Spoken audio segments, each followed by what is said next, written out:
அனைவருக்கும் வணக்கம். இன்று மலையாக அருள்பாலிக்கும் அண்ணாமலையார் திருக்கோவில் பற்றி தெரிந்து கொள்வோம்.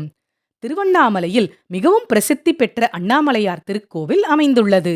பஞ்சபூத தலங்களில் அக்னித்தலமாகவும் தேவார பாடல் பெற்ற 274 சிவாலயங்களில் 233வது தலமாகவும் அப்பர், திருஞான சம்பந்தர், சுந்தரர், மாணிக்கவாசகர் ஆகியோரது பாடல் பெற்ற தலமாகவும் இக்கோவில் அமைந்துள்ளது.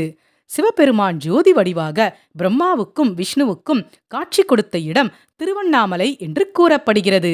ஜோதி வடிவாக காட்சியளித்த சிவபெருமானே மலையாக பக்தர்களுக்கு காட்சியளிக்கிறார். அந்த மலைதான் கோவிலின் பின்புறம் அமைந்துள்ள அண்ணாமலை. இந்த ஆலயம் சுமார் 25 ஏக்கர் பரப்பளவில் பரந்து விரிந்து காணப்படுகிறது. இங்கு மொத்தம் 9 பெரிய கோபுரங்களும் 140க்கும் மேற்பட்ட சன்னதிகளும் அமைந்துள்ளன. கோவிலின் கிழக்கு பகுதியில் 217 அடி உயரத்தில் ராஜகோபுரம் காணப்படுகிறது. பொதுவாக ஆலயங்களில் அம்பாள் சன்னதி முன்பாக சிம்மம் தான் அமைக்கப்பட்டிருக்கும். ஆனால் திருவண்ணாமலை ஆலயத்தில் உண்ணாமுலை அம்மன் சன்னதியில் சிம்மத்திற்கு பதிலாக நந்தி உள்ளது. ஈசனிடம் கோபித்துக் கொண்டு பூலோகத்திற்கு வந்த பார்வதி இத்தலத்தில் தவம் இருந்தாள். அவளுக்கு பாதுகாப்பாக நந்தியும் வந்துவிட்டார். இதை பிரதிபலிக்கும் விதமாக உண்ணாமுலை அம்மன் சன்னதி முன்பு நந்தி உள்ளது. திருவண்ணாமலையில் மலையே சிவபெருமானாக கருதப்படுகிறது. எனவே இங்கு கிரிவலம் வருவது மிகவும் விசேஷமானது. கிரிவல பாதையில் தூரம் 14 கிலோமீட்டர் ஆகும். கிரிவல பாதையில் சன்னதிகளும் மகான்களின் சமாதிகளும் காணப்படுகின்றன.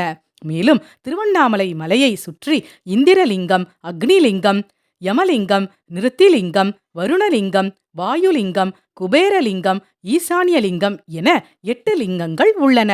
திருவண்ணாமலையில் கார்த்திகை தீபத் திருவிழா 21/11/2025 முதல் 7/12/2025 வரை வெகு விமரிசையாக கொண்டாடப்படுகிறது.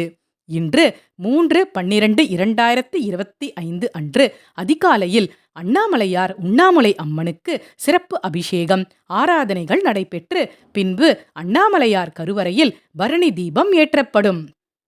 தொடர்ந்து அம்மன், விநாயகர், முருகன் போன்ற பிற சன்னதிகளில் பரணி தீபம் ஏற்றப்படுகிறது. அன்றைய தினம் மாலையில் கோவில் மலை உச்சியில் மகா தீபம் ஏற்றப்படுகிறது. இதில் லட்சக்கணக்கான பக்தர்கள் கலந்து கொள்வர். ஓம் அண்ணாமலையாரே போற்றி போற்றி. அனைவருக்கும் இனிய கார்த்திகை தீபத் திருநாள் நல்வாழ்த்துக்கள். நன்றி. வாழ்க வளமுடன்.